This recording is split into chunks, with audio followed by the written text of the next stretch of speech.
और हम लोग एजी ऑफिस में हम अपना कानून भी लड़ेंगे, हम अपने पक्ष को रखेंगे। आज एजी ऑफिस में आप जाओगे तो आपको मिलेगा कि 100 में 95 एडवोकेट फॉरवर्ड हैं, मतलब सवर्ण क्लास के 3-4 जाति के लोग हैं, और 100 में 5% जो है सिर्फ ओबीसी एससी एसटी, 5% मुश्किल से। वही हाल हमारे सुप्रीम कोर्ट में है। सुप्रीम कोर्ट में सिर्फ एक जज जो है गवई, वो शेड्यूल कास्ट के हैं, ना ओबीसी के हैं, एससी एसटी के। एसटी का दर्ज आज तक बना ही नहीं क्या? पूरे भारत में किसी भी हाई कोर्ट और सुप्रीम कोर्ट में एसटी का जज नहीं बना।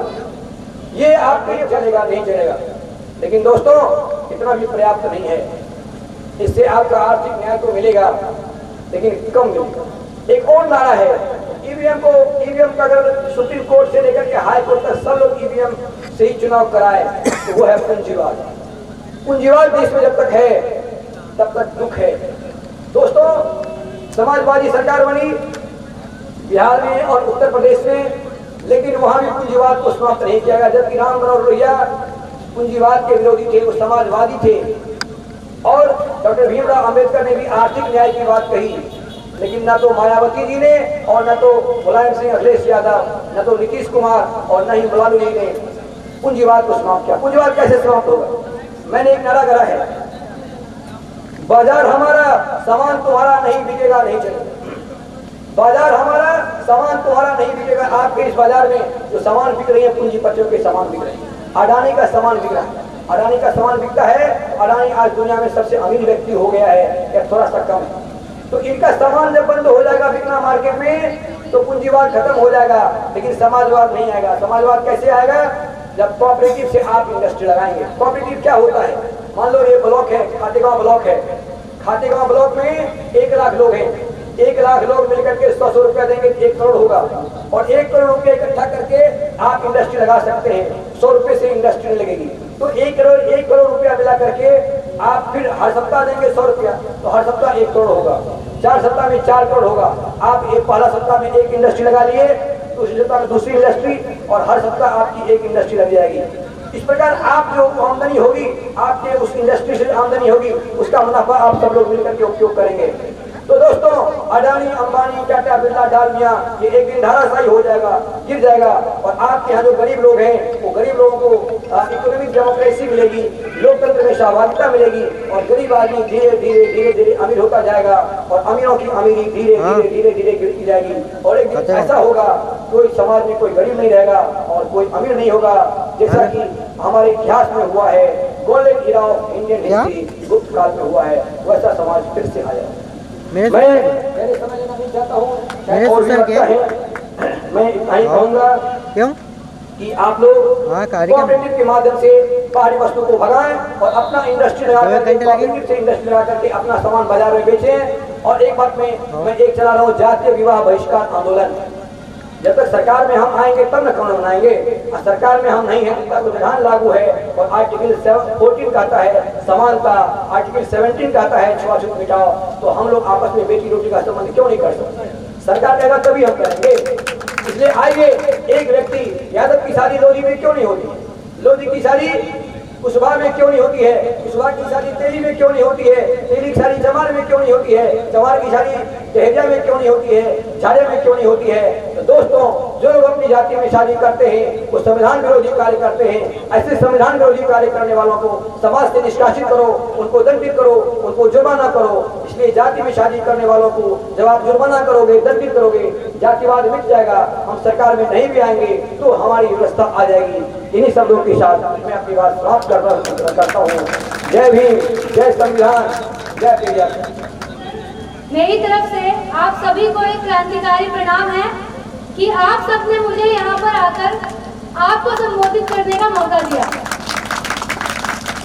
इस मंच पर साथियों का जो चाहे मंच पर बैठे हैं और या इस मंच पर बैठे हैं, उनका धन्यवाद दिया कि आप यहाँ आए और आपने ये कार्यक्रम को आयोजित किया, जिसकी वजह से हम सब एक होकर इन विचारों पर आज विचार विमर्श कर पा रहे हैं।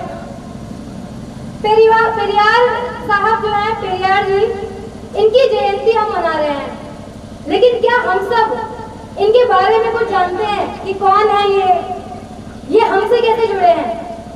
बहुत से वक्ताओं ने बोला कि पेरियार जो है वो हमारी जाति से है, कुछ ने बोला कि पेरियार हमारे नायक हैं, कुछ ने बोला कि उनके विचार हमारे लिए जरूरी है। मैं आपको एक बात बोलना चाहती हूँ कि पेरियार जो है वो ऐसे नायक है जिन्होंने सदा केवल और केवल ये बराबरी की लड़ाई सिर्फ और सिर्फ जाति की नहीं है, ये धर्म की है, लिंग की है।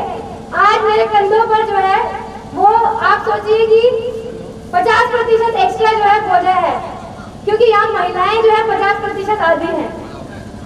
पुरुषों की संख्या में अगर आप अपनी बहनों को, अपने घर से माँ को, अपनी पत्नी को, अपनी बेटी को, हर पुरुष इस मंच पर बैठा हुआ, इस कार्यक्रम में बैठा हुआ लाया होता तो शायद ये मैदान कम पड़ जाता यहाँ बैठने वालों के लिए।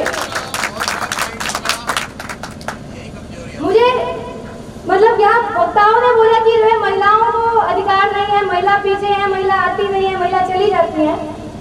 आप मुझे बताइए कि महिला जब यहाँ होगी नहीं तो मैं महिलाओं को प्रेरित कैसे करूंगी? आपके घर में जाकर आप लोगों का कर्तव्य है ये बोलना कि आज एक मधु बघेल जो है मंच पर आकर और हमारे साथ बैठकर समाज की चेतना जगाकर गई है। कल मेरी बेटी यहाँ बैठे,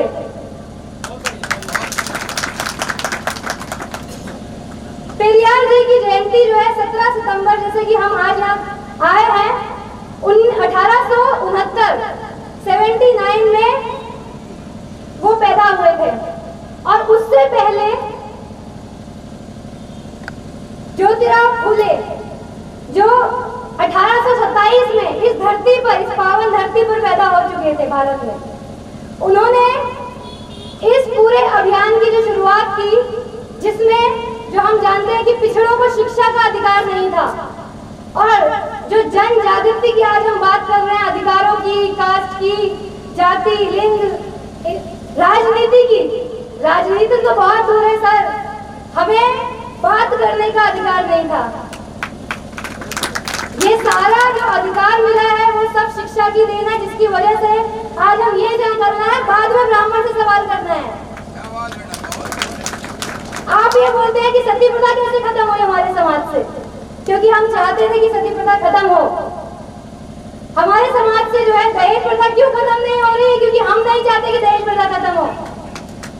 हमारे समाज में जाति प्रथा क्यों नहीं खत्म हो रही? क्योंकि हम नहीं चाहते हैं कि जाति प्रथा खत्म हो। आप बोलते हैं कि ब्राह्मण आपको नीचा समझता है, आप भी किसी को नीचा समझते हैं। हमें शुरुआत करनी पड़ेगी कि हमने कोई भी ऊंच नीच है ही नहीं, हम सब बराबर हैं और सिर्फ जाति में नहीं, लिंग में बराबर हैं। एक लड़की एक लड़के में फर्क करना आपको बंद करना होगा। आपके घर से जिस दिन एक लड़के के साथ एक लड़की आगे बढ़ेगी तो संसद क्या, संसद की सीटें कम पड़ जाएंगी। 75 वर्ष पूरे होने के बाद, आज हमें आजादी लिए 75 वर्ष हुए हैं, लेकिन आप यहाँ इस आयोजन में आया हर व्यक्ति ये बताइए कि हम में से कितने हुए हैं जिन्होंने अपनी बंदिशों की बेड़ियां तोड़ दी? क्या आपने आपके शोषित साथी को अधिकार देना शुरू किया? तब आजाद नहीं है आप। आपको सवाल करना पड़ेगा अपने आप से। क्या आप अपने घर की बहू, बेटी, बीवी को अपने साथ कंधे से कंधा मिलाने के लिए क्या बोलते हैं, उनको बराबरी का अधिकार दे पाए? क्या आप उनको यहाँ मंच तक लाने के लिए प्रेरित कर पाए? क्या आप उन्हें स्कूल और कॉलेज भेज पाए? आज आपको मधु बघेल जो है जेएनयू में पढ़ रही है, उसको देखकर मैं आपकी आभारी हूँ कि आपने मुझे यहाँ बुलाया और आपको इतना अच्छा महसूस हो रहा है कि एक लड़की इस मंच से आवाज उठा रही है। तो क्या आप चाहते हैं कि इस मंच पर और आपके साथ बैठी महिलाएं बराबर यहाँ पर तालियों की गूंज मचा सके?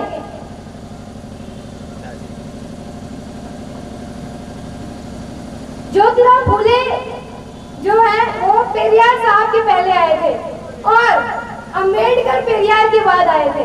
इन तीनों महापुरुषों को मैं नमन करती हूँ और इस मंच पर जो है अलग अलग नाम ना लेते हुए मैं बोलूंगी कि फूले, पेरियार, अंबेडकर अमर रहे, अमर रहे। अलग अलग हमें बंटना नहीं है, बांटने के तरीके बहुत हैं। आप जाति में बंटिए, धर्म पर बंटिए, लिंग पर बंटिए, लेकिन एक होने का सिर्फ एक ही मुद्दा है, बराबरी। एक ही मुद्दा है हमारे पास, अधिकार। आज तक गुलाम की पहचान रही है कि वो हमेशा कर्तव्य पथ पर रहता है कि मेरा ये कर्तव्य है, चाहे वो महिला है या पुरुष है। जो महिला या पुरुष गुलाम है वो हमेशा कर्तव्य पथ पर रहता है, लेकिन आजाद हमेशा अधिकार प्राप्त होगा कि आपको मांगना पड़ेगा अपना अधिकार। नहीं मिलेगा तो छीनना भी पड़ेगा, चाहे आप संसद में जाकर छीने, चाहे आप घर में छीने, चाहे आप विद्यालय में छीने या फिर यूनिवर्सिटी में छीने। आपको अपने अधिकारों के लिए लड़ाई लड़नी पड़ेगी और ये लड़ाई आपके घर से शुरू होती है। आज हम लोग यहाँ पर एकत्रित हुए हैं और ये लड़ाई हमने हमारे शोषण करने वाले के खिलाफ शुरू की है, लेकिन मैं कहना चाहती हूँ कि आपको ये लड़ाई घर से लड़नी पड़ेगी। तो यहाँ लड़ाई लड़ने वालों की संख्या इतनी होगी कि वो अपने आप ही दुम दबा के भाग जाएंगे। महिला सशक्तिकरण में मैं कुछ बात बोलना चाहती हूँ।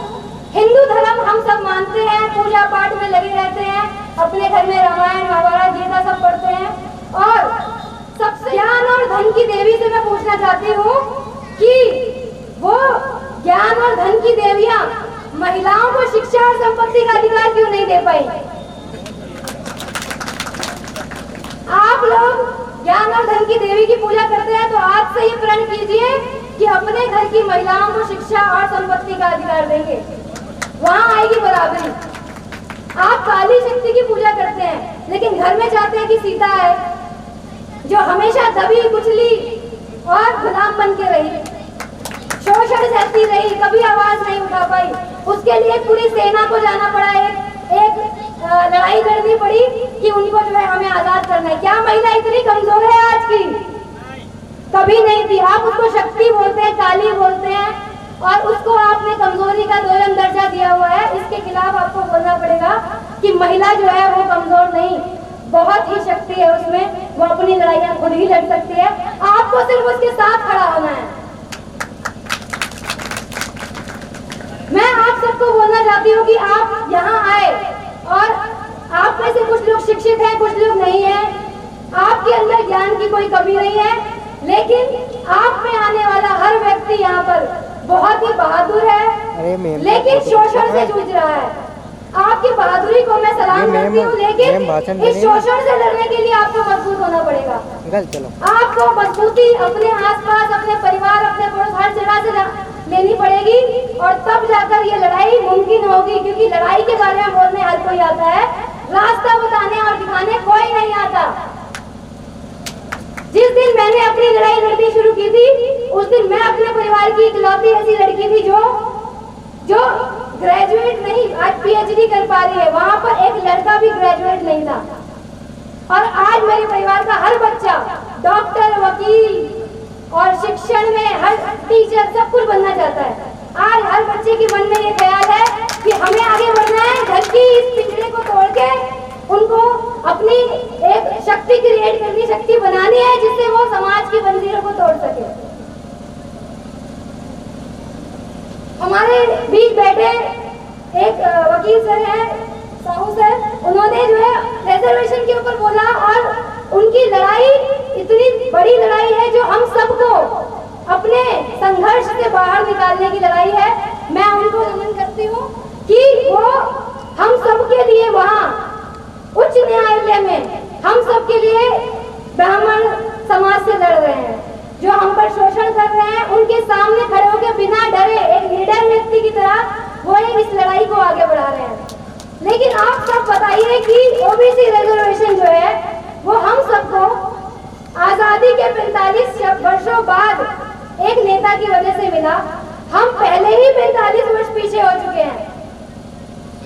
45 वर्षों की लड़ाई जो हमें लड़नी थी 1947 में, वो हमने 45 वर्ष बाद शुरू की है, और आज भी इस लड़ाई में हम एक नहीं है। हम आज भी महिलाओं को 45 वर्ष और पीछे करने में लगे हैं, उनको हम साथ नहीं रख रहे। हमारी लड़ाई अकेले नहीं लड़ी जा सकती है, क्योंकि पेरियार ने, अम्बेडकर आपकी महिला सशक्त नहीं है, अगर आप उसको आगे नहीं ला रहे हैं, तो आप हमेशा अपनी 50% शक्ति के बिना ही लड़ाई लड़ेंगे। तो आपको ये जानना पड़ेगा, आपको ये डिसाइड करना पड़ेगा कि आप केवल आधी शक्ति के साथ लड़ाई लड़ना चाहते हैं कि शक्ति पूरी करनी है आपको।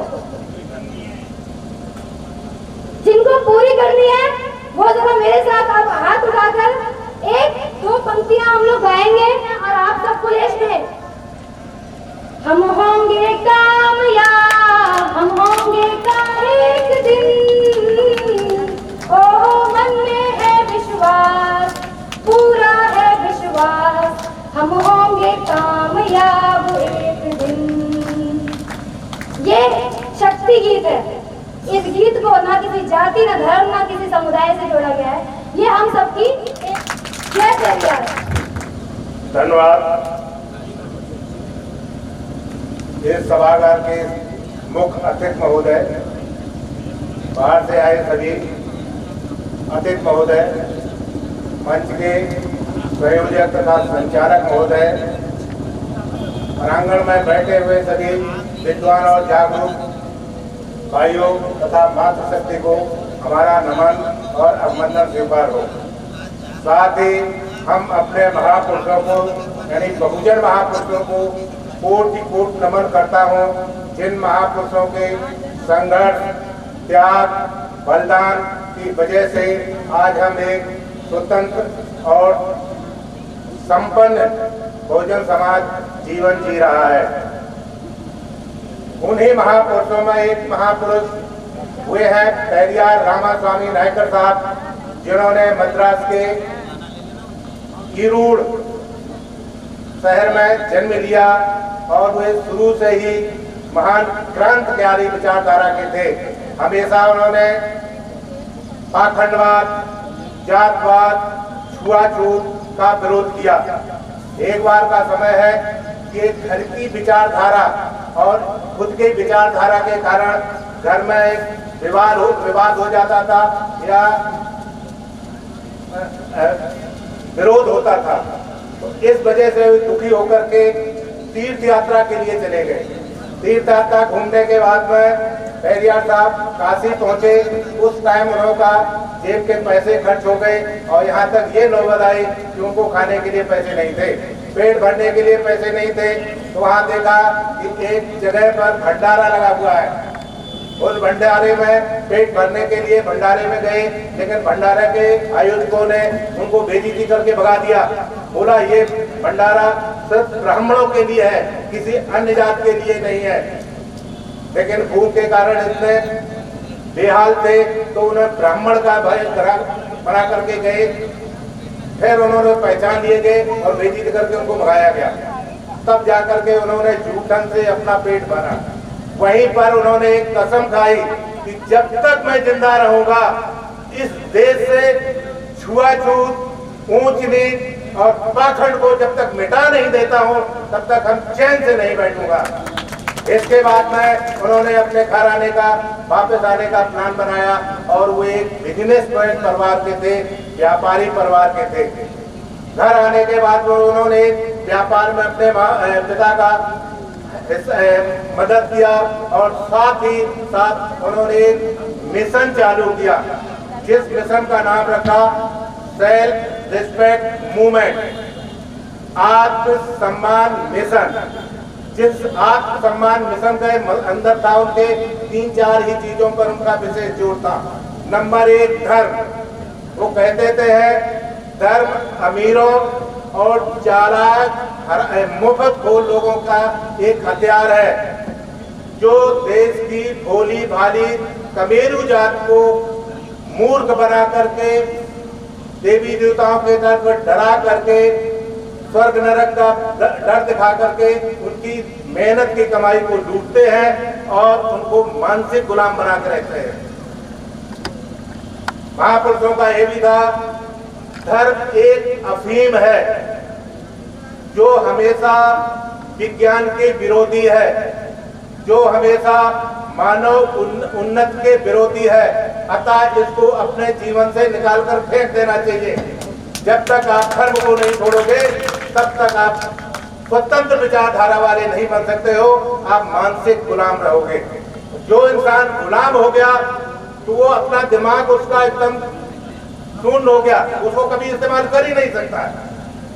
इसके बाद ये भी कहते हैं मजहब नहीं सिखाता आपस में बैर करना, लेकिन मैं देखता हूं कि ये सबसे ज्यादा नफरत हमारे धर्मों ने ही फैलाई है। धर्म के नाम पर देश में या संसार में इतनी तंजीमें बन गई है, इतने संगठन बन गए हैं, वो एक तरह की दुकानें हैं। वो दुकानें कहती है कि ये करता है, उनका धर्म ये करता है, लेकिन आंकड़ा ये बताता है कि विश्व में जितने भी हत्याएं हुई हैं उसमें 80% हत्याएं धर्म के कारण हुई हैं, सिर्फ 20% हत्याएं किसी अन्य कारण से होती हैं। पीर बाबा पेरियार साहब का ये है कि धर्म को छोड़ो, धर्म को आस्था मत रखो। धर्म वही है आपस में बराबरी का, बंधुत्व का, जरूरत पड़ने पर एक दूसरे की मदद करने का, ये धर्म है। दूसरा उनका था ईश्वर, कहते थे ईश्वर नहीं है, ईश्वर नहीं है, ईश्वर बिल्कुल नहीं है। जिस इंसान ने ईश्वर को खोजा है वो धूर्त है, जो इंसान ईश्वर की प्रचार करता है वो मूर्ख है, और जो ईश्वर की पूजा करता है वो बर्बर है या जंगली है। इसलिए उन्होंने अपने भतीजे की शादी में क्योंकि ब्राह्मणों को बुलाया और कहा कि शादी में क्या क्या चीजें अशुभ हैं उनको मुझको बताओ। ब्राह्मणों ने जो जो चीजें बताई है, तारीख, दिन, महीना, जो कुछ थे, और सबसे ज्यादा अशुभ बताया था विधवा महिलाएं, जिन महिलाओं के पति शांत हो जाते हैं। और विधवा महिलाओं को अपने हिंदू धर्म में इतनी बुरी बेइज्जती के साथ या बुरी निगाह से देखा जाता था, जिससे बोलते थे सबसे ज्यादा अशुभ है। तो पेरियार साहब ने कहा कि ठीक है, उन्होंने जितने भी अशुभ काम थे, जितनी भी अशुभ घड़ी थी, उन्होंने अपने बच्चे की भतीजे की शादी में उसी पर किया था। जितने मंगल कार्य थे सारे विधवा औरतों के हाथ से कराए गए, जबकि ये कहते थे विधवा औरत अगर किसी शादी में आ जाएगी तो उसका अशुभ हो सकता है, बुरा हो सकता है। लेकिन उन्होंने शादी अपने किसी भी स्टेट में चले जाओ, शादियों में मंगल गीत गाए जाते हैं अपनी अपनी भाषा के हिसाब से। लेकिन पेरियार साहब ने अपने भतीजे की शादी में शोक गीत गवाए थे। जब कोई इंसान खत्म होता है तब उस टाइम शोक गीत गाए थे। वो एक ऐसे समाज सुधारक थे। तो हम सभी महात्मा कुछ हमारे सामने और एक कहानी है उनकी। जब भारत के पहले गवर्नर जनरल राजा गोपालाचारी हुए थे और वो कांग्रेस पार्टी के पहले मुख्यमंत्री तमिलनाडु के हुए थे, तो उन्होंने अपने मुख्यमंत्री काल में एक फरमान जारी किया था कि हम सवर्ण बच्चों के बराबर दूसरों के बच्चों को, यानी बहुजन समाज के बच्चों को या मूल निवासी समाज के बच्चों को एजुकेशन नहीं दे सकते हैं। उन बच्चों को सिर्फ उनके पिता के पैतृक धंधे भेड़ों के बाल काटना, कपास करना, अहीरों का काम गाय पालना, भैंस पालना, कुर्मी का काम खेती करना, काची का काम खेती फसल उगाना, चमार का काम वगैरह खींचना, बार्बर का काम बाल काटना, धोबी का काम कपड़े धोना, हम सिर्फ उनको वही शिक्षा देंगे। कारण ये बताया था कि हम साधारण लोग सरकार को टैक्स देते हैं और हम अपने टैक्स नहीं खर्च करेंगे। तब पेरियार साहब ने एक आंदोलन किया। मद्रास की पूरी बहुजन समाज के लीडर जनता ने आंदोलन किया, साथ साथ में कोर्ट में भी गए। तब कोर्ट से और दिल्ली हाई फॉर्मेशन से राजा गोपालाचारी को आदेश दिया गया कि हमारे संविधान के अंदर समान शिक्षा का अधिकार है। उस टाइम सभी बच्चों को समान शिक्षा का अधिकार मिला और कक्षा 8 तक अनिवार्य शिक्षा कर दी गई। उसी पेरियार साहब की विचारधारा की सरकार आज भी तमिलनाडु में है, जहां पर हमारे विद्वान साथियों ने बताया 69% रिजर्वेशन है, जहां पर मंदिरों में गैर ब्राह्मण पुजारी नियुक्त किए गए, मंदिरों की जमीनों पर स्कूल बनाने का प्रोग्राम है। पूरे भारत में जो यूनिवर्सिटी के कुलपति होते हैं उनको चुनाव करने का अधिकार सिर्फ वहां उस स्टेट के राज्यपाल को होता है और वो जात दे करके कुलपति बनाते हैं। लेकिन स्टालिन साहब ने राज्यपाल का वो भी अधिकार छीन लिया, बोला नहीं हम अपने हिसाब से कुलपति चुनेंगे, हम राज्यपाल से सिर्फ स्टाम्प पकड़ लगवाएंगे। तो ऐसे क्रांति उन लोगों ने, ऐसे क्रांतिवीर थे जिन्होंने अपनी जिंदगी को बहुजन समाज को जगाने के लिए दिया। ईश्वर के प्रति उनके कुछ और बातें थी, जैसे वो कहते थे ईश्वर क्या कायर है जो मंदिर में ही घुसा रहता, कभी सामने नहीं आता आदमी के साथ? क्या ईश्वर भूखा है जो डेली उसको फल फूल मिठाई चढ़ाई जाती है? क्या ईश्वर मांसाहारी है जो कमजोर पशुओं की बलि चढ़वाता है? क्या पेरियार साहब और कहते थे क्या ईश्वर व्यभिचारी है? मद्रास में देवदासियां रखी जाती थी। तो इन चीजों को उन्होंने सुधार किया है। दूसरा एक चीज मैं भूल गया कि जब भतीजे की शादी में पेरियार साहब ने जितने देवी देवता थे एक ट्रक में लाद करके और खुद उसमें बैठे और उनको मारते हुए पूरे ईरोड शहर में घुमाया और ये कहा, अच्छा ऐलान किया कि अगर ईश्वर के अंदर शक्ति है, ताकत है, सर्वशक्तिमान है तो मेरा जो चाहता करना हो कर ले, मैं उनको छोड़ रहा हूं। उस ईश्वर में इतनी ताकत न थी और न आज है। हम लोगों को डरवाने के लिए एक ईश्वर को पैदा किया गया है ताकि हम भोली वाली जनता डर की वजह से। और पेरियार साहब 94 साल उम्र तक जिए और पूरी जिंदगी उन्होंने धर्म और ईश्वर का विरोध किया। दूसरा कुछ हटके बात करना चाहता हूँ। हमारे देश में एक बहुत बड़ा प्रोपेगेंडा चलाया जा रहा है, ये डराया जा रहा है कि हमारे देश के लिए सबसे बड़े खतरा मुसलमान है। हम भी मान लेते हैं कि मुसलमान इसलिए हैं कि उन्होंने शासन किया, लेकिन अगर हम थोड़ा दिमाग को लगाते हैं तो ये देखें कि देश की अरबों खरबों संपत्ति या अरबों खरबों रुपया देश से लूट करके सरकार के थ्रू वो विदेश में ले गए, यानी अपने देश को कंगाल बनाया।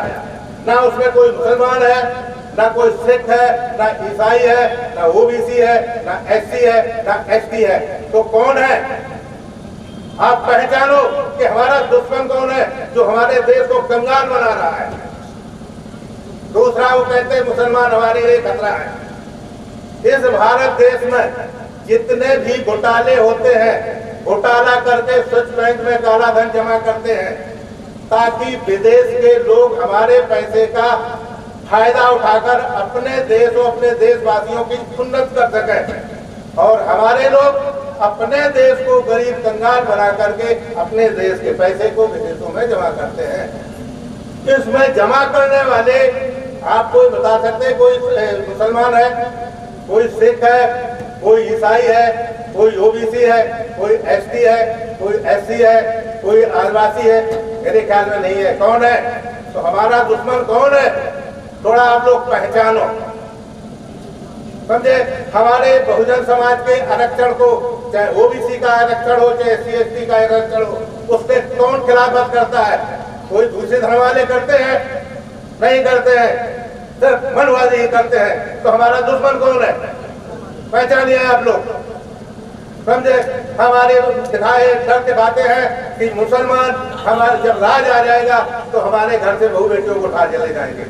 लेकिन आज आप अपने पूरे पेपरों में सुनिए, न्यूज पेपर में सुनिए, सबसे ज्यादा बलात्कार छेड़छाड़ बहुजन समाज या मूल समाज के मूल निवासी की बहुल बेटियों के साथ होता है। और करने वाले कौन होते हैं? बहुजन। आपके साथ कोई मुसलमान कोई नहीं करता है, लेकिन दुश्मन कौन है? मुसलमान है। आपको इतने सभी लोग बैठे हैं, आप कोई बता सकता है आपको किसी को संविधान से परेशानी है?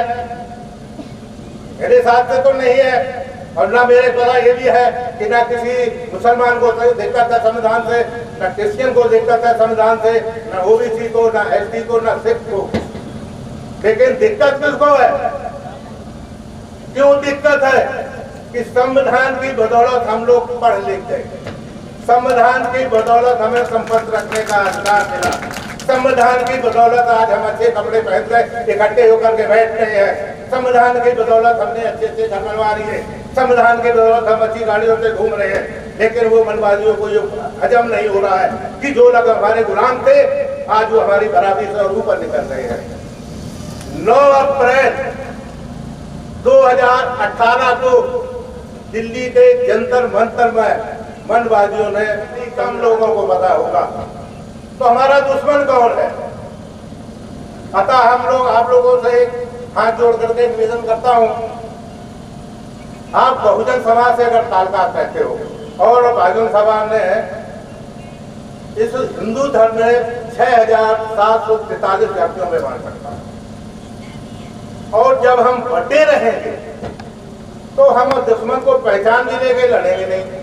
क्यों? उसके पास पावर भी है, उसने षड्यंत्र करने का सारा कुछ है, उसके रक्षा में उसके धर्म ग्रंथ है, उसकी रक्षा में भगवान है, उसकी रक्षा में देवी देवता है। तो हमारे पास एक ही है, कहावत कहते हैं नर के आगे नारायण भी झुक जाता है। यदि आप लोग अपनी गरीबी अमीरी के भेदभाव को भूल जाओ, आप लोग अपनी जात के घमंड को भूल जाओ, तो सभी लोग अपने दुश्मन से लड़ने के लिए तैयार हो जाओ और लड़िए। अगर किसी ओबीसी एससी एसटी के साथ अत्याचार होता है, बलात्कार होता है, तो ये मत सोचो कि हमारी जात का नहीं है या मेरा नहीं है, हम बहुजन एक हैं, हम एक साथ करके लड़ेंगे तो हम 100% जीतेंगे। लड़ने के लिए आपको तीर तलवार तोप चलाने की जरूरत नहीं है, सर आपको एक होने की जरूरत है।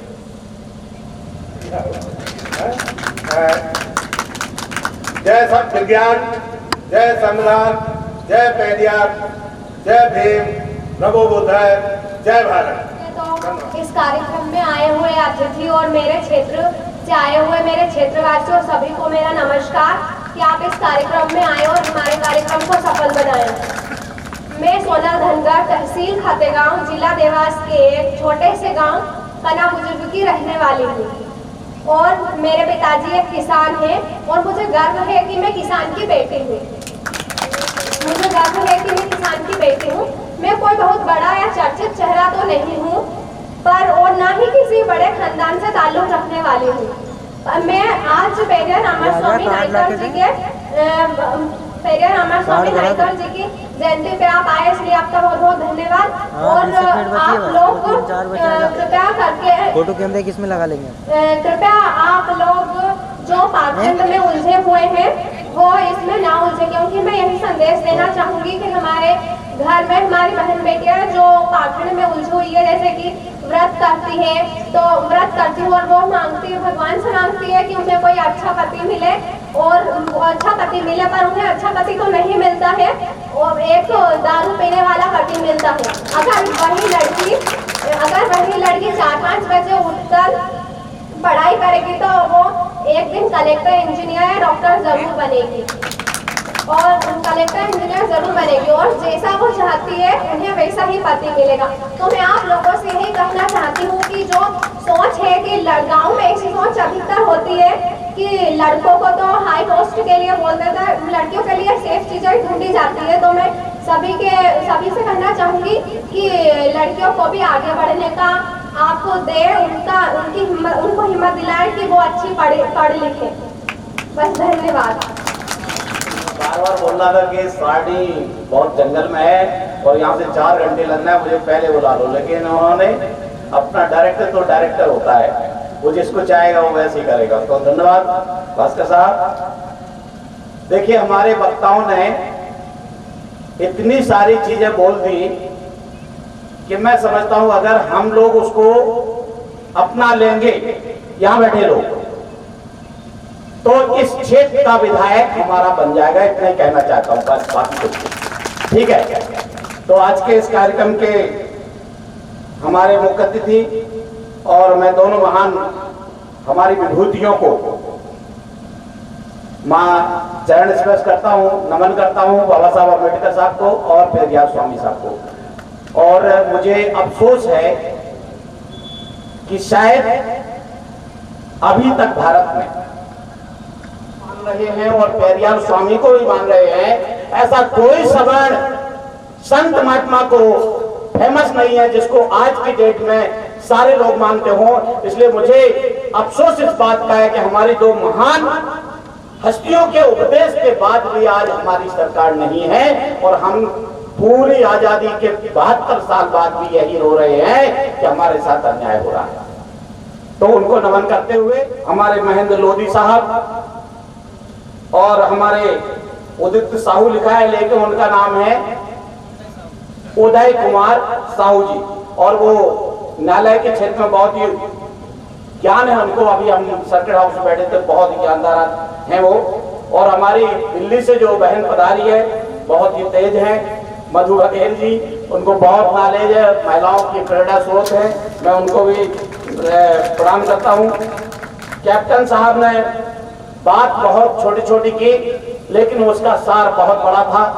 अगर हम लोग उसको अपना लेंगे तो बहुत कुछ परिवर्तन हमारे समाज में आ जाएगा और हम एकता में बन जाएंगे। मेरे दोस्त, मैं उनके साथ में अजाक्स में बहुत काम किया है और आजकल उन्होंने नौकरी छोड़ करके एक पार्टी बना ली है राजनीतिक। आदरणीय हमारे रावण वर्मा जी, हम दोनों ने बहुत काम किया है अजाक्स में, करीब 20 साल 30 साल हो गए हैं। ऐसे हमारे वर्मा साहब, उनको भी नमन। और मुख्य जो आज यहाँ पर विराजमान है, जो इस पूरे कार्यक्रम की अध्यक्षता कर रहे हैं, रंजीत बिलाला जी, उन्होंने जो पगड़ी बांधी तो अगर हम लोग जानते नहीं होते तो लोगों को लगेगा ये तो गांव का कोई बंदा है और आदिवासी बंदा है, लेकिन वो कितना ज्ञान है। उन्होंने नौकरी छोड़ करके और ये मिशन जो है हाथ में लिया है, तो मैं समझ सकता हूँ कि उनके अंदर कितनी ऊर्जा है, कितनी मतलब पीड़ा है। वो चाहते हैं कि ऐसा कोई हथियार मिल जाए कि मैं बदल दूं सब कुछ और चला दूं हथियार, लेकिन हथियार तो है वो सही दिशा में नहीं चल रहा है, सही समय पे नहीं चल रहा है। बिलाला साहब, आपको भी नमन। और कार्यक्रम के आयोजक हमारे बीच में जो है आशु भाव साहब, उनको भी प्रणाम करता हूँ, रूपेश धनगर साहब को भी। और मंच पर हमारे विराजमान आर.डी. राठौर साहब हैं जो कि चौथे स्तंभ जिसको कहते हैं मीडिया, वहां से विराजमान है मंच पर, और वो मेरे छोटे भाई भी हैं। और चौथे स्तंभ की जरूरत तो सभी को है, क्योंकि अगर इस कार्यक्रम की सूचना बाहर नहीं जाएगी तो हमारा कार्यक्रम उतना सफल नहीं होगा। इसलिए हम उनको भी प्रणाम करते हैं। हमारे बीच में हमारी एक बहन की बहुत तारीफ भी हुई और उन्होंने अपनी बात भी रखी, लेकिन हमारी एक और बहन भी बैठी है जो फिल्मी दुनिया के क्षेत्र में गई है। उसने भी नाम, जो मंचासी ने हमारे इंदौर से तहसीलदार साहब आए जिनके बारे में पता चला कि वो यही तहसीलदार रहे हैं, उन्होंने भी अपनी बात यहाँ रखी है। और हमारे जो दूसरे साहब हैं जिन्होंने भाषण अच्छा दिया था, लंबा दिया, उनको भी मैं नमन करता हूँ, मंचासी और डायरेक्टर को। ये सब नाम इसलिए लिए कि मेरे पास भाषण के लिए कुछ नहीं है, इसलिए मैं आप सभी को बहुत बहुत काम करता हूँ। लेकिन एक बात कहना चाहता हूँ कि 32 साल अजाक्स में काम करते हो गए मुझे, फिर एक अपाक संगठन है, सरकार से मान्यता प्राप्त है, उसमें भी 20 साल काम करते हो गए। अब बोलोगे दोनों में कैसे काम किया? तो अजाक्स में मैं करीब 12 साल पढ़ते रहा, लेकिन आज मैं एससी में हूँ तो अजाक्स का समर्थक हूँ और उसमें जाता रहता हूँ बिना पढ़ के। उसके बाद मैंने अपाक्स में काम किया जिसमें एससी, एसटी, ओबीसी, माइनॉरिटीज और भारत मतलब मध्य प्रदेश सरकार का मान्यता प्राप्त संगठन अधिकारी कर्मचारी का, उसमें आज भी उप प्रांताध्यक्ष है। तो मैंने बस इतना ही देखा है कि हम लोग आज तक भी यही बात कर रहे हैं कि एससी को, एसटी को, ओबीसी को एक हो जाना चाहिए, लेकिन मुझे किसी ने भी ये नहीं बताया है कि एक होने का फार्मूला क्या है, वो कौन सा यंत्र है, वो कौन सी विधि है हमारे बीच में, वो कौन सा प्लान है जिससे हमारे तीनों बात, क्योंकि हमारे नेता जिसमें मैं भी शामिल हूं सिर्फ प्लानिंग देते हैं, अपनी बात करते हैं, कौन करेगा? एसडी बंसकार अगर कहता है तो उसको आगे आना चाहिए करने के लिए, तब होगा वो काम। अभी हमारे वक्ताओं ने, मैं भी बोलता हूँ, कभी कभी बोलना पड़ता है, जैसा मौसम होता है, जैसी सिचुएशन होती है तो मुझे भी बोलना पड़ता है। पहले तो ये बताइए कि एससी के लोगों में ही क्या एकता हुई है, क्या सामाजिक एकता हुई है, क्या सामाजिक समानता हुई है? नहीं हुई है। आज तो सौभाग्य है कि हमारे भास्कर साहब ने कहा कि साहब आज का कार्यक्रम पिछड़े वर्ग को हमें अपने साथ जोड़ना है, इसके लिए किया गया है, उसके लिए उनको बहुत बहुत बधाई। लेकिन पिछड़े वर्ग को जोड़ने के लिए आपके अंदर तो पीड़ा आ गई, लेकिन आज पिछड़े वर्गों की वजह से भारत में हम 70-72 साल से पीड़ित हैं। अगर वो हमारे साथ आ जाते तो हमारी सरकार बनती और आज हमें सवर्णों के खिलाफ बोलने की जरूरत नहीं है। उन्होंने ही धोखा दिया है। अगर वो समझ जाते कि भारत के संविधान में पिछड़ा वर्ग आरक्षित है और संविधान में आरक्षण जो दिया गया पिछड़े वर्ग को दिया गया है, तो फिर आप सवर्णों के साथ में क्या कर रहे हो? गिल्ली डंडा खेल रहे हो? क्यों उसके पीछे खड़े हो? आज हमारे यहां पर मंत्रियों की संख्या देखो, 30 मंत्री में ओबीसी के 5, एससी के 4, एसटी के भी 4। 30 मंत्रियों में कितने हैं? 15 भी नहीं है, 12 है। अब बताइए कहां न्याय है? फिर भी वहीं जा रहे हमारे लोग, उन्हीं के पीछे खड़े हो रहे। सर दे देना पार्षद का टिकट, सर दे देना सरपंच का टिकट, सर दे देना जनपद सदस्य का टिकट, लाइन में लगाते पीछे खड़ा करते। बोले हमारे पास सर्वे रिपोर्ट आई है, तुम्हारी जाति के 30 लोग हमारे पास हैं और टिकट एक ही है, तो 29 को तो छोड़ेंगे ना वो। फिर भी 29 को क्या दिलासा देते हैं? सरकार बन जाना, वो निगम मंडल में नियुक्ति कर देंगे। तुमको जैसे नगर निगम का चुनाव आएगा तुमको महापौर बना देंगे। हमारा आदमी 30 साल से उसी इंतजार में है। एसटी बंसकार ने भी अपने 32 साल इसी में निकाल लिए कि वो हमको टिकट देके विधायक बना देंगे और हमसे जूनियर आज मध्य प्रदेश में अगर गोपाल भार्गव को छोड़ दें तो मुझसे जूनियर सारे मंत्री हैं। उसी समय 2003 में मुझे टिकट मिलने की 199% सियोरिटी हो गई थी, लेकिन एक मनुवादी ने जाकर के वहां पर हाईकमान के वहां बैठ के कटवा दिया कि बुंदेलखंड का लड़का है, ये बहुत तेज है, ये मुख्यमंत्री को चलाता है और मुख्य सचिव को चलाता है उस समय के, इसलिए इसको मत दीजिए, नहीं तो मेरे बुंदेलखंड में ब्राह्मण किधर जाएंगे और ठाकुर किधर जाएंगे। इस वजह से आज एसटी बंसकार आप सबके साथ में यहां बैठा है। तो मैं ये उदाहरण क्यों दिया? विधायक बनने से ज्यादा मेरे अंदर काबिलियत है, विधायक, कलेक्टर, मंत्री बनने से ज्यादा काबिलियत है। काबिलियत उस पद पर बैठ के नहीं, मेरे समाज के लोगों को आगे ले जाने के लिए अगर मेरे अंदर जज्बा है तो मेरे अंदर बहुत बड़ी काबिलियत है। इसलिए मैं कहना चाहता हूं कि अगर सच में आप लोग मानना चाहते हो कि हमें अपने दुख दर्द को दूर करना है, मैं बताना चाहता हूं, आप आज कलेक्टरों की लिस्ट देख लो, पूरे देश के 700 कलेक्टर में एससी के कलेक्टर मुश्किल से, एसटी के कलेक्टर नाम गिनती के उंगलियों पे होंगे। 700 कलेक्टर हैं पूरे देश में और उसमें 100 कलेक्टर भी एससी एसटी के नहीं है। ये कौन सा न्याय है भाई? पुलिस अधीक्षक इतने ही है, 700 से अधिक, क्योंकि देश में जितने जिले हैं उतने कलेक्टर उतने एसपी है, लेकिन एससी एसटी का वहां आदमी नहीं है। फकीर साहब बता रहे थे न्यायपालिका में सारे ब्राह्मण और ठाकुरे या सवर्ण है, जज, कैसे न्याय मिलेगा? इसको बिठाला किसने? हम सबने बिठाला है। हमारा वोट 85% हम अपना वोट सवर्णों की सरकार बनाने के लिए देते हैं, और जब वो वहां बैठ जाते हैं तो जज भी उनका, कलेक्टर भी उनका, एसपी भी उनका, डॉक्टर भी उनका, इंजीनियर भी उनका। क्या है आप सोचते हो आपको कैसे न्याय मिल जाएगा? हम कैसे अभी यहाँ बैठ के अपने वर्ग की बात कर रहे हैं, एसटी की, एससी की, ओबीसी की, तो सवर्ण भी करेंगे, ये तो उनका अधिकार है। आप लोग इतने चालाक क्यों नहीं हो पाए, इस पर मंथन करिए। उनको तो पता है कि जिस दिन ये लोग जाग जाएंगे तो हमारा अंत क्या होना है। इसके बाद भी वो चालाकी करते हैं, जैसे कि आप कभी हिंदू मुस्लिम धर्म की बात, अभी 24 आ रहा है, अभी हमारे नेताजी ने कहा था कि 24 में और 23 में आपको मौका दिया है, लेकिन वो क्या कह रहे हैं अभी से, कह रहे राम मंदिर का निर्माण जनवरी 24 में पूरा हो जाएगा। आप सोचिए इसके आगे की बात, यानी मई 24 में लोकसभा का चुनाव है, मंदिर का उद्घाटन माननीय महोदय जी करेंगे, और पूरे देश में कहा जाएगा कि भगवान राम की कृपा जो है बरसने दो और सरकार बना ले। इतनी तरकीब है, 85% को भ्रमित करने के इतने तरीके हैं कि आप लोग कुछ सोच ही नहीं पाते और ना समझ पाते। तो इसका उपाय सोचना पड़ेगा।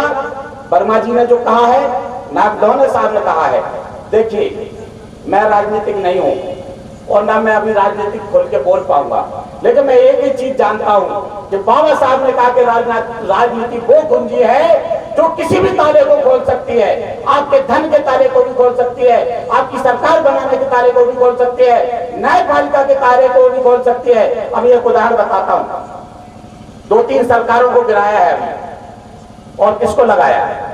जिसने ऊपर आंख उठाई, ईडी आ रही है, एक वायरल हो रहा है वीडियो, बोले मैं ईडी ऑफिस से बोल रहा हूं, सामने वाला डर गया एकदम, क्या बोलता है, सर मैंने तो रात में ही ज्वाइन कर लिया, उसका नाम नहीं ले पा रहा, उसका आईडी का, सत्ताधारी आईडी, बोले सॉरी तुम्हें नहीं लगाया। आप सोचिए कि आदमी के अंदर कितना भय आ गया है कि जिसने भी आंख उठाई उसके पीछे ईडी लगा लगा, वो भले उसके घर में कुछ भी ना हो। तो ये हथकंडे उन लोगों को आते हैं और वो जानते हैं, उनका प्री प्लान है कि तुम कितने भी होशियार हो जाओ, लेकिन राज तो हम ही करेंगे। और उसकी वजह हमारे जमीर में लालच है, हमारे जमीर में नीचे बैठने की आदत है, हमारे जमीर में उतनी ही ताकत है जितनी उनके अंदर है, लेकिन डरते हैं हम लोग। उनका एक लड़का आ जाता है ठाकुर का और गाली देता है, और हमारे 10 लड़के वहीं खड़े खड़े गाली सुनते हैं आज भी गांव में। जबकि उनको अगर हनुमान जी की तरह ताकत दिखा दी जाए कि तुम्हारे अंदर भी इतनी ताकत है, तो वो उस लड़के को अकेले मार सकता है, लेकिन नहीं हिम्मत। कभी कभी तो ये घटना होती है, पुलिस के सामने मार पिटाई हमारे लोगों के साथ होती है और कोई कुछ नहीं करता है, इतनी हिम्मत है। 3 मिनट तो ये जो असमानता है, ये जो हमारा 85% का दर्द है, इसमें सब कुछ छुपा हुआ है। जो 4 सब्जेक्ट थे ना, आप शिक्षित अभी 7% नहीं हुए। शिक्षा अगर जिस दिन हमको हर आदमी को मिल जाएगी, हमारी हर बेटी को मिल जाएगी, हर बच्चे को मिल जाएगी, कोई बात नहीं मिलेगी नौकरी, लेकिन हम लोग इतना जानने लगेंगे कि पाखंड क्या है, धर्म हमको भ्रमित कर रहा है या हमको नीचे ले जा रहा है, ये सब जानकारी हमारे अंदर आ जाएगी। हम बिजनेस करना जानने लगेंगे। आर्थिक बात आई थी, हमारे लोग बिजनेस की लाइन में जा ही नहीं रहे, वो सोचते पढ़ लिख करके नौकरी मिल जाएगी, नौकरी भी नहीं मिलेगी। उन्होंने समाप्त कर दिया, उन्होंने आउटसोर्सिंग के नाम पे जो एक बाबू 40,000 तनख्वाह में नौकरी करता था, अब उसने पढ़ा लिखा इंजीनियर 8,000 में अपने ऑफिस में लगा दिया। शोषण, और वो भी इंजीनियर कौन है, हमारे ही वर्ग का है, क्योंकि उसके घर में खाने को चाहिए। ये स्थिति हमारे देश के अंदर हमारे लोगों की, हमारे युवाओं की। एक और कहना चाहता हूं, भाई ये कांवड़ यात्रा तो बंद करवा दो अपने लोगों से, और चुनरी यात्रा भी बंद करवा दो। इसमें जाना हमारे युवा बंद कर देंगे तो बहुत कुछ ज्यादा काम हमारा हो जाएगा, और 2023 में हम सरकार बना लेंगे, ये मेरा पूरा पक्का वादा है। आप लोग ये निर्णय करिए, यहाँ से अगर जो बैठे हैं, अगर एक ने भी जो वर्मा जी ने बात की थी उस बात को नहीं माना, तो आप अपने समाज के साथ अपने आप को गद्दारी कर रहे हो। आप यहाँ से प्रण लेके जाइए, जो अधिकार बाबा साहब ने दिया वोट का, उसका सही उपयोग 2023 नवंबर में और मई 2024 में करिए। अगर आज का हमारा प्रण यहाँ से इतने लोग लेके जाएंगे तो मैं समझता हूँ कि हमारे लिए आज की सभा का बहुत बड़ा महत्व था। जय हिंद, जय भारत, जय संविधान। आज हम जो पेरियार स्वामी जी की जयंती मनाने के लिए आए हैं, बड़े सौभाग्य की बात है कि आज हमारे साथियों ने इस कार्यक्रम को हम लोगों तक प्रसारित किया और हमको बताया कि हम जो है हमारी जिंदगी और हमारे बीच में क्या क्या अंतर है वो आज हम वक्ताओं से सुनने को मिला है। मैं साथियों, मेरा खुद का परिचय आपको दे दूंगा। मैं सुरेश मंसोरे, बहुजन समाज पार्टी से 1993 में मैंने विधायक का चुनाव लड़ा था और खातेगांव क्षेत्र में पहली बार कांसीराम जी का हाथी लेके आया था। मैं उस हाथी का मावक रहा हूँ, लेकिन हमारे लोग कुछ समय तक समझे भी हैं और आगे भी आए हैं और काफी अच्छी यहाँ की विधानसभा में वोट प्रतिशत भी रहा है। मध्य प्रदेश में अगर देखा जाए तो हमारा यहाँ खातेगांव विधानसभा में उस जमाने में 4000 वोट का अधिकार हमारे पास था, लेकिन कुछ मान्यवादियों की वजह से हम और की जो आप सब लोगों को सुनने का जो इच्छा है, एक बात तो मैं पहले ही बोल देता हूं, जैसे कि कहा था सर ने अभी कि हम कैसे एक होंगे, तो ये सबसे बड़ी बात है कि हम 3743 जातियों में जो हमारे महापुरुष पैदा हुए हैं, अगर हम एक दूसरे की जयंतियों में सर्वप्रथम, दूसरा हम तथागत गौतम बुद्ध, कबीर पेरियार, सरल अशोक, हृदय साहब लोधी, अवंतीबाई से लेके जो हमारे महापुरुष हुए हैं, जैसे कि राष्ट्रपिता शिक्षा के जनक ज्योतिबा फुले, राष्ट्रमाता शिक्षा की जननी सावित्री फुले, फातिमा से, और ऐसी तमाम हमारी वीरांगनाएं, ऐसे हमारे पुरुष, सभी गुरुओं महापुरुषों को के चरणों में नमन करते हुए मैं अपनी बात को आगे बढ़ाऊंगा। बातें बहुत हो चुकी हैं, सभी ने लंबे शब्दों में मतलब लंबी बात अपनी रखते हुए सारी बातें बता दी है, लेकिन फिर भी मैं क्योंकि ओबीसी समाज का प्रतिनिधित्व करता हूं, बहुजन समाज का करता हूं, तो बोलने के लिए इतने शब्द हैं कि अगर हम दिन रात ही बोले 48 घंटे तो भी रिपीट नहीं होगा काम।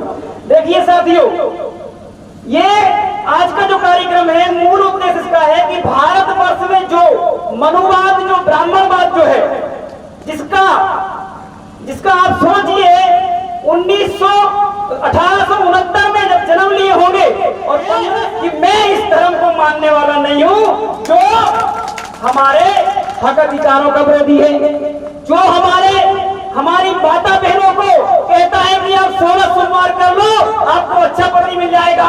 वो ये नहीं कहता कि आप राष्ट्रपिता राष्ट्रमाता जो है उनको अपनाओ। तो ये जो आज जो ये कार्यक्रम हुआ है, ये बहुत ही बड़ा कार्यक्रम है, क्योंकि खातेगांव है, यहाँ आरएसएस का बहुत बड़ा गढ़ है, यहाँ पर ब्राह्मणवाद बहुत बड़ा हावी होता है। और एक बात और बताना चाहूंगा कि आज के दिन ही एक माली समाज के यहाँ का जो प्रेजेंट अभी का जो विधायक है, सोचने वाली बात है कि उसको जहर दे के मार दिया और वो खुद कह के जा रहा है कि मुझे इस विधायक के भाई ने मारा है। लेकिन हम डरने वाले नहीं है, ये ब्राह्मणवाद की जड़ों उखाड़ने के लिए ही हम लोग इस मंच से आए हैं। क्यों? क्योंकि मैं एक चीज बताना चाहूंगा, आपको पता है प्रीतम सिंह लोधी ने क्या कहा था, सभी जानते होंगे, शायद वीडियो देखे होंगे। प्रीतम सिंह लोधी ने कहा कि भैया हमारे यहाँ कुछ लोग आते हैं मनुवादी एंटीनाधारी, और वो 9 दिन तक अपनी भागवत करते हैं, तमाम प्रकार की चीजें करते हैं। वो बता रहे थे प्रीतम सिंह लोधी जो है वो ज्यादा पढ़े लिखे नहीं है, इसलिए उन्होंने सच्ची बात बोल दी जो अनुभव था। उन्होंने कहा कि भैया वो आते हैं, डेली बोलते हैं आज घी ले आना, आज ये वाला अनाज ले आना, आज ये दाल ले आना, ये नमक ले आना, हल्दी ले आना, घी दूध दही से लेके सारे जितना भी पौष्टिक आहार होता है वो सारा। इसलिए इस देश में कलयुग कहने लगे लोग। ये कलयुग भी मुझे लगता है आजादी के बाद ही हुआ, पहले नहीं था। पहले वो पता नहीं द्वापर कोई पता नहीं क्या चलता था उनका। तो कहने का मतलब ये है, वो सही बता रहे थे कि महिलाओं की पूछे ही नहीं होती थी, पुरुषों की होती थी। मैं भी गजब का सोच के रह गया, ये बात सच्चाई है। देखिए क्या है ना, तर्कवान बनना बहुत जरूरी है, वैज्ञानिक सोच रखना बहुत जरूरी है, क्योंकि जो पाखंड जो चला रहे हैं वो भी बड़ी बड़ी गाड़ियों में बैठने का काम करते हैं, उनका बाप एक फूंक मार के बना नहीं सकता गाड़ी सर। इनकी औकात समझ रहे हैं? अगर डीजल खत्म हो जाए तो उनका बाप एक कदम आगे गाड़ी नहीं चला सकता। जितने भी देश के अंदर जो पाखंड चला रहा है उनको पूरे को चैलेंज कर रहा हूं साथियों, इनकी औकात नहीं है। और तुम्हें कहते हैं कि फूंक मार रहे तुम्हारा बच्चा हो जाएगा, तुम्हारी नौकरी लग जाएगी, तुम्हारा ये हो जाएगा, तुम्हारा वो हो जाएगा। लेकिन समझना होगा साथियों, जानना भी होगा, और डरना तो बिल्कुल भी मत। डरोगे लड़ाई नहीं जीत सकते। अरे उस समय जब कोई खड़ा होने का नहीं था, जब पेरियार साहब ने इतनी बड़ी लड़ाई लड़ी, बाबा साहब ने लड़ी, ज्योतिबा फुले ने, और मैं बताना चाहूंगा राष्ट्रमाता सावित्री फुले, पता नहीं कौन कौन सी जयंती आप मनाते रहते हो, लेकिन सच्ची बात यह है, अगर भारतवर्ष में कोई भी महिला हो, अगर कहीं से भी अगर शिक्षा मिलने का प्रावधान हुआ है और उस शिक्षा की लड़ाई अगर लड़ी है तो वो माता सावित्री फुले हैं, जिनको तैयार ज्योतिबा फुले साहब ने किया था। इसलिए आपको भी जिम्मेदार बनना पड़ेगा। आपको माता पिता, आप जो भी पिता हैं, भाई हैं, चाचा हैं, फूफा हैं, क्या है, इसका मतलब नहीं है। आपको अगर लगता है कि हमारे परिवार में बेटियां हैं तो उनको मिशन दीजिए। आप सिर्फ ये मत सोचिए बड़ी हो जाए और शादी कर दें। यही समस्या रही है हमारे समाज में, बहुजन समाज में, कि बड़ी हो जाए और शादी। एक और समस्या रही है, ये लोग जो हैं सामंतवादी जो लोग हैं, ये जानबूझ के अपने लड़कों से हमारी लड़कियों पे कमेंट कराते हैं, हमारी लड़कियों को छेड़ने का काम करते हैं, ताकि आप कम उम्र में इनकी शादी कर दो, ये बर्बाद हो जाए महिलाएं। इसलिए आपको बगावत करना पड़ेगी, आपको क्रांतिकारी बनना पड़ेगा। मैं भी तो एक लड़का ही हूं ना, मेरी उम्र की 33-35 साल है, कोई ज्यादा उम्र का नहीं हूं, लेकिन मुझे समझ में आ गया, मुझे ये पक्का समझ में आ गया कि इस देश के अंदर अगर कोई सबसे बड़ा हथियार या पवित्र ग्रंथ है तो वो संविधान है। इसके अलावा सब झूठ लिखा हुआ है, सब मन गलत लिखा हुआ है। किसी के बाप में औकात नहीं है कि वो अपने भगवान को यहां बुला के बता सके कि देखो ये भगवान है हमारा। हमें समझना पड़ेगा। और ये डर के आप अगर बोलो तो भैया पेरियार जी की जयंती मना रहे हैं, धीरे धीरे मना ली, हो गया काम, अरे खुल के बोलो भाई उनके विचारों को। अगर उन्होंने बोला है पाखंड है, ये तो है, सच्चाई जानना पड़ेगी। और ये लोग कम लोग नहीं है यहाँ, मैं ये तो कह रहा हूँ कि पहली बार मध्य प्रदेश की धरती में रूपेश जी, आशु जी ने और आप सभी लोगों ने मिलकर इतना बड़ा काम किया है। कह रहा हूँ वो जगह है ना, वो बनेगी नहीं। आप सभी ये लाइव वीडियो है, ये सारे वीडियो छोटे छोटे सभी ग्रुपों में डालें, अपने रिश्तेदारों को भेजें, अपने लोगों से बात करें कि देखिए किस तरीके से ये उनको समझाएं, बताएं, धीरे धीरे समझ में आएगा। और खासकर 35 साल की जो आयु वाला जो है वो बहुत जल्दी आपको समझ जाएगा साथियों, क्योंकि समय बहुत ज्यादा हो रहा है। और क्योंकि अब हमारे साथी जो हैं जितने भी हैं, मैं तो इन सबसे बहुत छोटा हूं, लेकिन इतना मैं एक और चीज कहना चाहता हूं, आप लोग सभी ओबीसी महासभा में जुड़े। यह एक गैर राजनीतिक संगठन है और इसके खिलाफ मैं करता हूं। जय भीम, जय भारत, जय जोहार। की हमारे कार्यक्रम के अध्यक्षता निभाने वाले हमारे सम्माननीय दादाजी रंजीत सिंह बिलाला, जो कि हमेशा हमारे समाज के लिए तत्पर रहते हैं, पिछले 3 महीने से जो कार्य कर रहे हैं, इस कार्यक्रम को आभार व्यक्त करता हूं। साथ ही जिन्होंने यहाँ पर टेंट की व्यवस्था की है एवं पानी की व्यवस्था की है, मैं उन सभी साथियों का आभार व्यक्त करता हूं। एवं जो पुलिस प्रशासन है, पत्रकार मीडिया, उनका भी मैं आभार व्यक्त करता हूं। और ऐसी स्कूल हो जो हमें उच्च शिक्षा तक पहुंचाने में हमारी मदद करे। जय भीम, जय भीम, जय भारत, जय भारत, जय भारत। महात्मा फुले अमर है, जंजाबीन अमर है, बिरसा मुंडा अमर है। साथियों अभी मैं आधा घंटे रेस्ट हाउस में रुका हूँ, जो साथी मिलना चाहते हैं, मैं कुछ हमारे साथियों से मिलने के लिए इधर आया हूँ, वो रेस्ट हाउस में आ जाए, आधे घंटे बाद मैं आते जाऊँ। लोग भी नाम लिखना चाहते हैं मेरा या नंबर, तो लिख लें, नंबर मैं बोल देता हूँ क्योंकि कितने लोगों को नंबर दूंगा मैं, हाँ। तो आप लोग अपना मोबाइल निकाल लीजिए और ये तो बहुत कम समय मिला है, बहुत कुछ अभी कहने को बाकी था, छोड़ दीजिए, बाद में मिलेंगे इस बार। तो मेरा नंबर लिख लीजिए आप।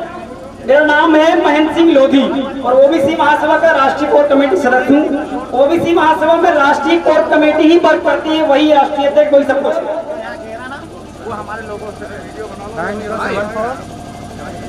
73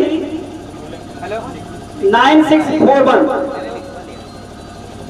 9074739641। आप सभी लोग जितने भी है कोई मत जाए, मंच से यहाँ पे खड़े होकर सभी लोग एक फोटो बढ़िया खिंचवा लेंगे तो ये पूरे देश में कम से कम जाएगा कि यहाँ खाते गांव में बहुत बड़ी क्रांति हुई है। ठीक है ना? करें और हमारे मदद की कोई आवश्यकता हो जबलपुर में तो हम आपकी मदद करने तैयार हैं। जबलपुर हाई कोर्ट में जो प्रैक्टिस करना चाहें, इंदौर हाई कोर्ट में प्रैक्टिस करना चाहें, उन्हें मैं ट्रेनिंग दूंगा, फ्री ऑफ कॉस्ट ट्रेनिंग दूंगा। और मेरा मोबाइल नंबर जो लिखना चाहेंगे,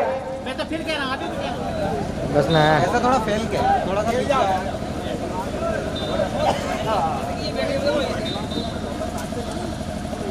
देखेंगे।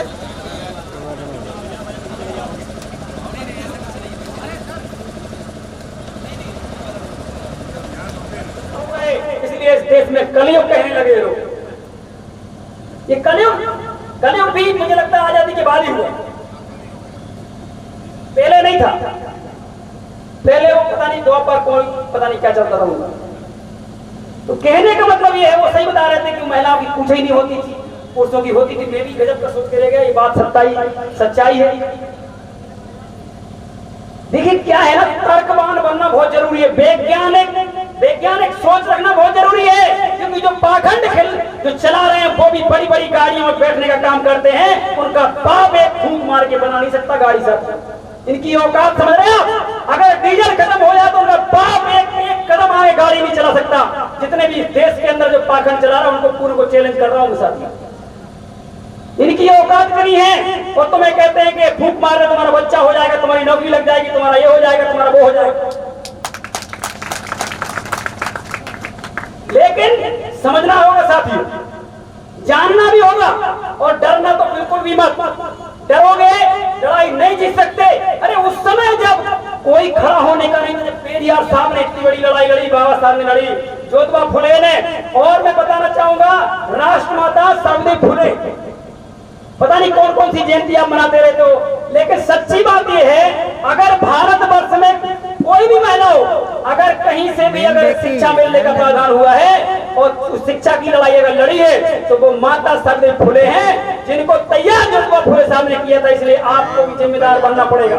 आपको माता पिता, आप जो भी पिता हैं, भाई हैं, चाचा हैं, फूफा है, क्या है, इसका मतलब नहीं है। आपको अगर लगता है कि हमारे परिवार में बेटियां हैं तो उनको मिशन दीजिए। आप सिर्फ ये मत सोचिए बड़ी हो जाए और शादी कर दें। यही समस्या रही है हमारे समाज में, बहुजन समाज में, कि बड़ी हो जाए और शादी। एक और समस्या रही है, ये लोग जो हैं, सामंतवादी जो लोग हैं, ये जानबूझ के अपने लड़कों से हमारी लड़कियों पे कमेंट कराते हैं, हमारी लड़कियों को छेड़ने का काम करते हैं ताकि आप कम उम्र में इनकी शादी कर दो, ये बर्बाद हो जाए महिलाएं। इसलिए आपको बगावत करना पड़ेगी, आपको क्रांतिकारी बनना पड़ेगा। मैं भी तो एक लड़का ही हूं ना, मेरी उम्र की 33-35 साल है, कोई ज्यादा उम्र का नहीं हूं, लेकिन मुझे समझ में आ गया, मुझे ये पक्का समझ में आ गया कि इस देश के अंदर अगर कोई सबसे बड़ा हथियार या पवित्र ग्रंथ है तो वो संविधान है। इसके अलावा सब झूठ लिखा हुआ है, सब मनगढ़ंत लिखा हुआ है। किसी के बाप में औकात नहीं है कि वो अपने भगवान को यहाँ बुला के बता सके कि देखो ये भगवान है हमारा। हमें समझना पड़ेगा। और ये डर के आप अगर बोलो कि भैया पेरियार जी की जयंती मना रहे हैं, धीरे धीरे मना ली, हो गया काम, अरे खुल के बोलो भाई उनके विचारों को। अगर उन्होंने बोला है पाखंड है, ये तो है, सच्चाई जानना पड़ेगी। और ये लोग कम लोग नहीं है यहाँ, मैं ये तो कह रहा हूँ कि पहली बार मध्य प्रदेश की धरती में रूपेश जी, आशु जी ने और आप सभी लोगों ने मिलकर इतना बड़ा काम किया है। कह रहा हूँ वहाँ तक वो जगह है ना, वो बनेगी नहीं। आप सभी ये लाइव वीडियो है, ये सारे वीडियो छोटे छोटे सभी ग्रुपों में डालें, अपने रिश्तेदारों को भेजें, अपने लोगों से बात करें कि देखिए किस तरीके से ये उनको समझाएं, बताएं, धीरे धीरे समझ में आएगा। और खासकर 35 साल की जो आयु वाला जो है वो बहुत जल्दी आपको समझ जाएगा। साथियों, क्योंकि समय बहुत ज्यादा हो रहा है और क्योंकि अब हमारे साथी जो हैं जितने भी हैं, मैं तो इन सबसे बहुत छोटा हूँ, लेकिन इतना मैं एक और चीज कहना चाहता हूँ, आप लोग सभी ओबीसी महासभा में जुड़े। यह एक गैर राजनीतिक संगठन है और इसके खिलाफ मन करता हूँ। जय भीम, जय भारत, जय जोहार। करता कि हमारे कार्यक्रम के अध्यक्षता निभाने वाले हमारे सम्माननीय दादाजी रंजीत सिंह बिलाला, जो कि हमेशा हमारे समाज के लिए तत्पर रहते हैं, पिछले 3 महीने से जो कार्य कर रहे हैं, इस कार्यक्रम को आभार व्यक्त करता हूं। साथ ही जिन्होंने यहाँ पर टेंट की व्यवस्था की है, पानी की व्यवस्था की है, मैं उन सभी साथियों का आभार व्यक्त करता हूं। एवं जो पुलिस प्रशासन है, पत्रकार मीडिया, उनका भी मैं आभार व्यक्त करता हूं। और ऐसी स्कूल हो जो हमें उच्च शिक्षा तक पहुंचाने में हमारी मदद करे। जय भीम, जय भीम, जय भारत, जय भारत, जय भारत। महात्मा फुले अमर है, पंजाबीन अमर है, बिरसा मुंडा अमर है। साथियों, अभी मैं आधा घंटे रेस्ट हाउस में रुका हूँ। जो साथी मिलना चाहते हैं, मैं कुछ हमारे साथियों से मिलने के लिए इधर आया हूँ, वो रेस्ट हाउस में आ जाए, आधे घंटे बाद मैं आते जाऊँ। जो लोग भी नाम लिखना चाहते हैं मेरा या नंबर, तो लिख लें। नंबर मैं बोल देता हूँ क्योंकि कितने लोगों को नंबर दूंगा मैं, हाँ। तो आप लोग अपना मोबाइल निकाल लीजिए। और ये तो बहुत कम समय मिला है, बहुत कुछ अभी कहने के बाकी था, छोड़ दीजिए, अब बाद में मिलेंगे इस बार। तो मेरा नंबर लिख लीजिए आप। मेरा नाम है महेंद्र सिंह लोधी और ओबीसी महासभा का राष्ट्रीय कोर कमेटी सदस्य हूँ। ओबीसी महासभा में राष्ट्रीय कोर कमेटी ही वर्क करती है, वही राष्ट्रीय अध्यक्ष, वही सब कुछ। वो हमारे लोगों से वीडियो बना लो। 73 9641 9074739641। आप सभी लोग जितने भी है, कोई मत जाए, एक मंच से यहाँ पे खड़े होकर सभी लोग एक फोटो बढ़िया खिंचवा लेंगे तो ये पूरे देश में कम से कम जाएगा कि यहाँ खाते गांव में बहुत बड़ी क्रांति हुई है। ठीक है ना? करें और हमारे मदद की कोई आवश्यकता हो जबलपुर में, तो हम आपकी मदद करने तैयार हैं। जबलपुर हाई कोर्ट में जो प्रैक्टिस करना चाहें, इंदौर हाई कोर्ट में प्रैक्टिस करना चाहें, उन्हें मैं ट्रेनिंग दूंगा, फ्री ऑफ कॉस्ट ट्रेनिंग दूंगा। और मेरा मोबाइल नंबर जो लिखना चाहेंगे, मैं तो फिर कह रहा हूं बस ना, ऐसा थोड़ा फेल के थोड़ा सा